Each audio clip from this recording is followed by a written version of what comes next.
একটি সন্ধ্যাবেলা। একদিকে একটি ছোট চায়ের দোকান ও অপর দিকে একটি বড় বটগাছ। দৃশ্যটি আপনাদের সামনে তুলে ধরার চেষ্টা করা হলো। এমনিতেই আর বাংলা শীত খুবই জাঁকালো, তার উপরে আবার এই ঝড় বৃষ্টি, সঙ্গে ঝড়ো হাওয়া দিয়ে শুরু হলো ফাঁপি। ভারী মুশকিলে পড়লাম ভাইয়া।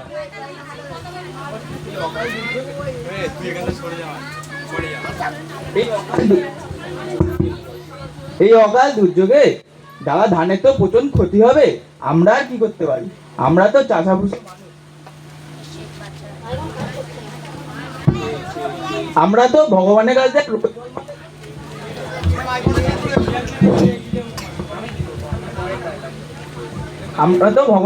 এক রোদ জল মানে দিনই চাই। রাখো তোমার সুন্দর দিন, শুনুনি ডাক পুরুষের বচন, শুনুনি ডাক পুরুষের বচন। শনিতে 7, মঙ্গলে 5, বুধে 3, বাকি সব দিন দিন। এভাবেই লেগেছে মঙ্গলবার, 5 দিনের আগে তা ছাড়বে না। মাথার ওপরে কেউ নাই রে, আর কেউ নাই। আল্লাহ ভগবান কেউই তো নেই। ও ভাই জগা, আমায় এক পেয়ালা চা দাও তো, দেনার খাতায় লিখে নিও। বাড়িতে ফসল উঠলে সব টাকা শোধ করে দেবো, কেমন? এ ভরসাতেই তো আছি।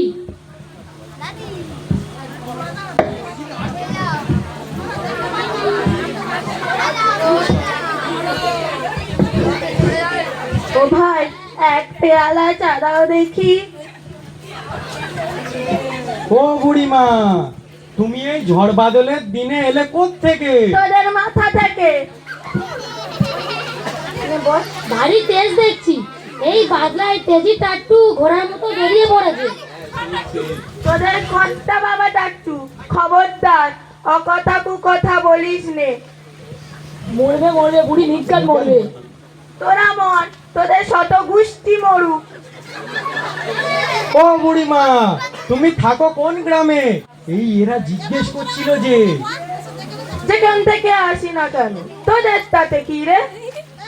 ধর তোর টাকা, এখানে এসে অপদস্থ। বাদ দাও, আমরা আর কি করতে পারি? তার চেয়ে ওরা এক পেয়ালা করে চা নেওয়া যাক। সেই ভালো, সেই ভালো।